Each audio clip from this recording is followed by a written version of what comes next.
Hello everyone, welcome back to our channel. నేను మీ కల్పన. ఇవాల్టి మన స్పెషల్ రెసిపీ వచ్చేసి కేక్ రెసిపీ. అది కానీ అన్ని రకాల నట్స్ని వాడుతూ నేను కేక్ని ప్రిపేర్ చేస్తున్నాను. మీ ఇష్టం అనమాట. మీ దగ్గర ఏ నట్స్ అవైలబుల్లో ఉంటే వాటిలన్నిటిని కానీ మీరు ఈ కేక్లో వేసుకోవచ్చు.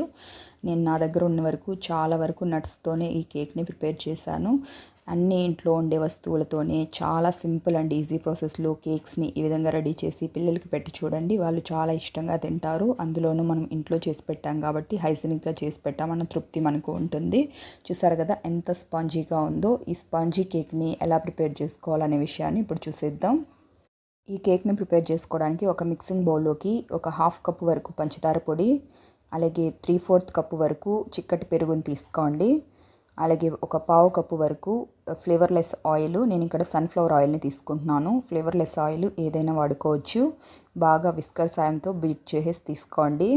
మనం ఎంత చక్కగా అయితే బీట్ చేస్తామో మన కేక్ అనేది అంత ఫ్లఫీగా వస్తుంది.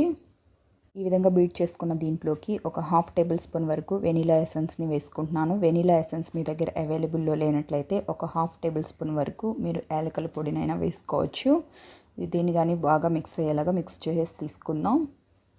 ఇప్పుడు దీనిపైన జల్లెడని ప్లేస్ చేసేసుకొని 1 కప్ వరకు మైదా, ఒక హాఫ్ టేబుల్ స్పూన్ వరకు బేకింగ్ పౌడర్, ఒక హాఫ్ టేబుల్ స్పూన్ వరకు బేకింగ్ సోడాని కానీ వేసుకొని జల్లెడ పట్టేసి తీసుకోండి. నేను ఇక్కడ మైదా వాడుతున్నా కదా, ఈ ప్లేస్లో మీరు కావాలైతే హెల్తీగా ప్రిపేర్ చేసుకోవాలంటే గోధుమ పిండినైనా వాడుకోవచ్చు. ఇప్పుడు ఇవన్నీ బాగా మిక్స్ అయ్యేలాగా విస్కర్ సాయంతో మిక్స్ చేసేసుకోండి. మన బ్యాటర్ కన్సిస్టెన్సీని బట్టి కొద్దిగా పాలను యాడ్ చేసుకుంటూ కేక్ బ్యాటర్ కన్సిస్టెన్సీ ఏ విధంగా ఉంటుందో ఆ కన్సిస్టెన్సీ వచ్చే వరకు మనం మిక్స్ చేసుకోవాలి. ఒకసారి మిక్స్ చేసుకున్న తర్వాత దీంట్లో కొద్దిగా పాలని యాడ్ చేసుకుంటూ మిక్స్ చేసుకోండి. పాలని ఒకేసారి యాడ్ చేసుకున్నామంటే కన్సిస్టెన్సీ అనేది లూజ్ అయిపోవచ్చు. కాబట్టి బ్యాచెస్ కింద అప్పుడప్పుడు యాడ్ చేసుకుంటూ మిక్స్ చేసుకోండి. మనం రెడీ చేసుకున్న బ్యాటర్ అనేది ఈ విధంగా రిబ్బన్ కన్సిస్టెన్సీలో ఉండాలన్నమాట. చూసారు కదా, పైకి ఎత్తి వేసామంటే రిబ్బన్ లాగా పడుతుంది. ఇది వచ్చేసి కరెక్ట్ కన్సిస్టెన్సీ. ఈ విధంగా ప్రిపేర్ చేసి పెట్టుకున్న బ్యాటర్ని కాసేపు పక్కన పెట్టేసి కేక్ టిన్ని రెడీ చేసి తీసుకుందాం.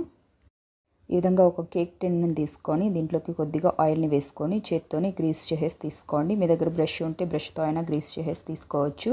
ఇప్పుడు ఇందులోకి కొద్దిగా మైదాన్ని డస్ట్ చేసేసి దీన్ని డస్టింగ్ చేసేసి తీసుకోండి. ఈ విధంగా చేయడం వల్ల మనం కేక్స్ ప్రిపేర్ చేసుకున్నప్పుడు కేక్స్ అనేది ఈ మనం తీసుకున్న మౌల్డ్ ఏదైతే ఉందో దానికి అంటుకోకుండా ఈజీగా ఊడొస్తాయి. ఇప్పుడు ఎక్స్ట్రా ఫ్లోర్ ఏదైతే ఉందో దాన్ని రిమూవ్ చేసేసేయండి.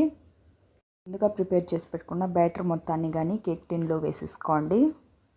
ఇప్పుడు దీనిపైన నట్స్ని వేసుకుందాం. నేను దగ్గర వచ్చేసి అన్ని రకాల నట్స్ ఉంటాయి కదా, ఆ ప్యాకెట్ని తెచ్చుకున్నాను అనమాట. దాంట్లోనే అన్నీ ఆల్రెడీ కట్ చేసేసి ఉంటాయి.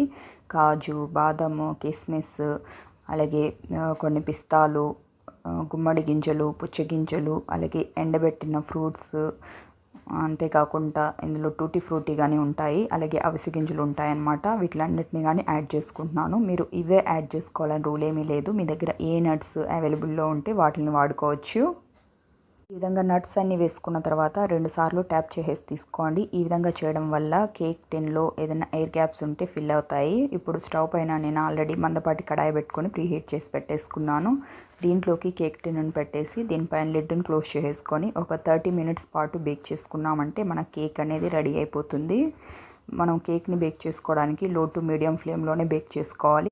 ఒక 30 మినిట్స్ అయిన తర్వాత టూత్పిక్ సాయంతో ఒకసారి గుచ్చి చూసుకోండి. టూత్పిక్ వచ్చేసి క్లీన్గా వచ్చిందనమాట. అంటే మన కేక్ అనేది చక్కగా బేక్ అయిపోయింది. ఇలా బేక్ చేసి పెట్టుకున్న కేక్ని బయటకు తీసేసుకుందాం.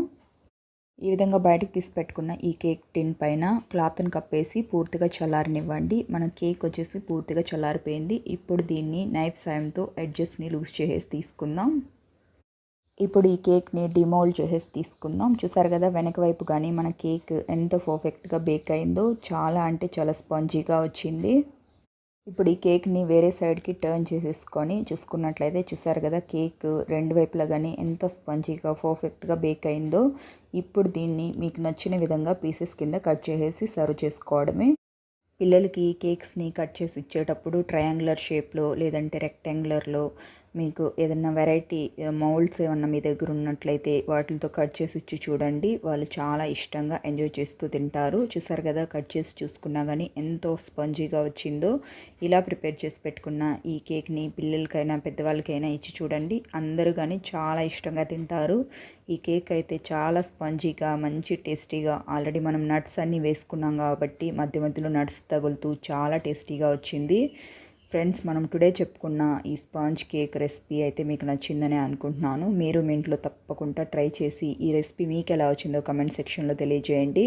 అంతేకాకుండా ఇలాంటి మరెన్నో క్విక్ అండ్ ఈజీ రెసిపీస్ కోసం వెంటనే మన ఛానల్ని సబ్స్క్రైబ్ చేసుకొని పక్కనే ఉన్న బెల్ బటన్ని ప్రెస్ చేసి ఆల్ అండ్ ఆప్షన్ని సెలెక్ట్ చేసుకోండి. ఇలా చేయడం వల్ల ఇకపై నేను పెట్టే వీడియో నోటిఫికేషన్స్ అన్నీ మీ హోమ్ పేజ్లోకి వస్తాయి. Thank you for watching friends. Okay, bye.